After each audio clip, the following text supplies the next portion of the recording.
Today we're here to speak with Professor Kirsten Dauphinais about eyewitness identification. Could you tell me how you got involved with eyewitness identification? We have a wonderful culture here at UND of interdisciplinary research with professors from other departments. And as it happened, a professor from the psychology department approached me for a legal take on an article he was writing about eyewitness identification. I looked it over, and push came to shove, I ended up actually being the co-author of this article that we published, called A Tripartite Solution to Eyewitness Error. Why is talking about eyewitness identification important? It's important to talk about eyewitness identification because it's frequently wrong. Eyewitness identifications that are made in court, there have been several studies that have been done that have indicated that they're wrong up to 1/3 of the time. And we have had a great deal of recent study, and I think we've probably heard a lot about exonerations where people who have been convicted, who sometimes have been spending 20 years in jail, or even sometimes have already been executed, where they've been subsequently exonerated by DNA evidence. In up to 2/3 of those cases, it was found that there was an erroneous eyewitness identification that played a key role in that person being convicted in the first place. What are some of the problems with eyewitness identification? There are many factors that influence how accurate someone's eyewitness identification is. Factors having to do with how light it is outside, or how nervous the person is, or whether a gun was pointed at them when the situation happened. All of these kinds of factors can influence the accuracy of the eyewitness identification. Melissa, it's been over 30 years since the United States Supreme Court has taken an eyewitness identification case up until recently. Since that time, there's been a tremendous amount of scientific study and a tremendous amount of advance in terms of whether all those assumptions the Supreme Court made 30 years ago in a case called Manson v. Brathwaite are accurate. For instance, one of the factors that the Supreme Court relied upon in this case called Manson v. Brathwaite is how confident the witness is on the witness stand. Unfortunately, most of the studies that have happened in the meanwhile have revealed that witness confidence actually has no relationship with how accurate the ID actually is. There also have been lots of questions over the years in terms of how eyewitness IDs are conducted. One procedure, for instance, the police have used over the years that deserves some greater scrutiny is the policy of what's called a show-up, where the police officer actually takes the witness someplace else to go view a potential suspect, and they basically point at one person and they say to the potential witness, hey, is that the guy?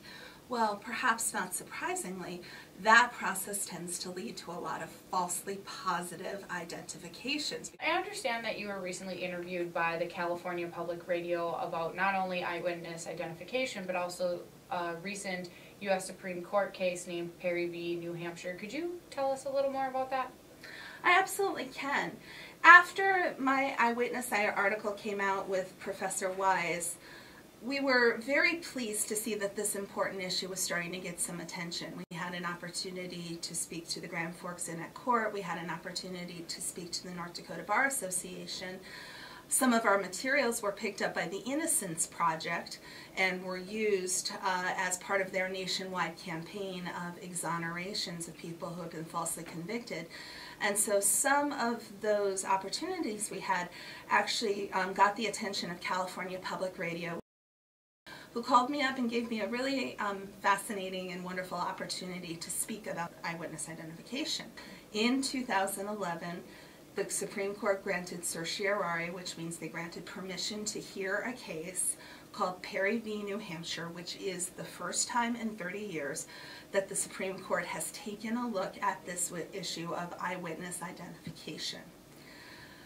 What the Supreme Court was looking at was what kind of extra protection does the court, the trial court in this case, have to give a criminal defendant in cases where an eyewitness identification is involved?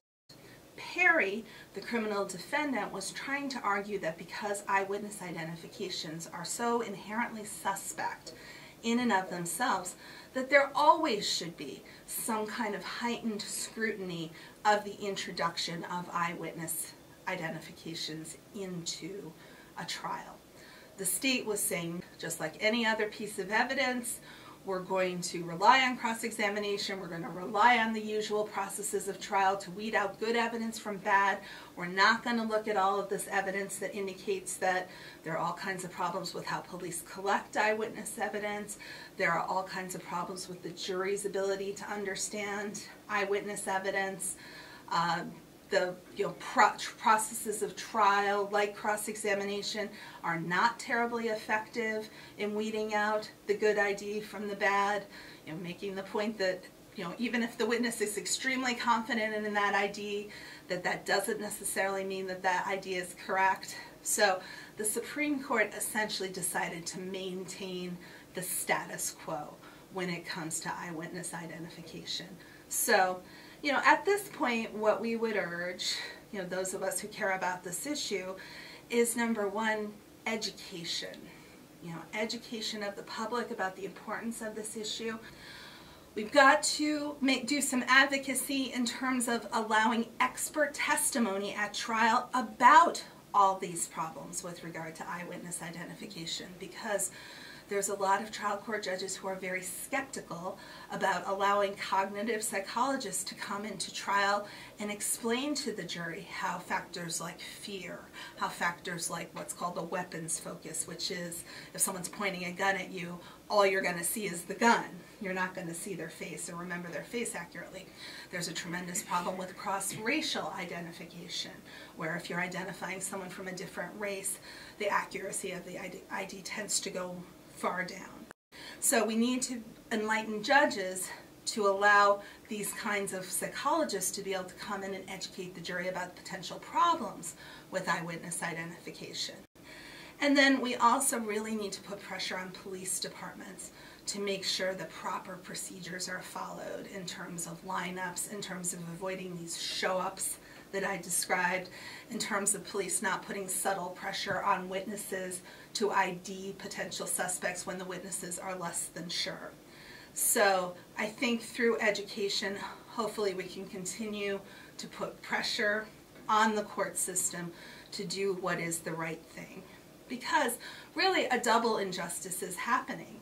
We have the potential for innocent people to be incarcerated or even executed, but we have to remember that every time that happens, the real person who committed the crime is actually going free.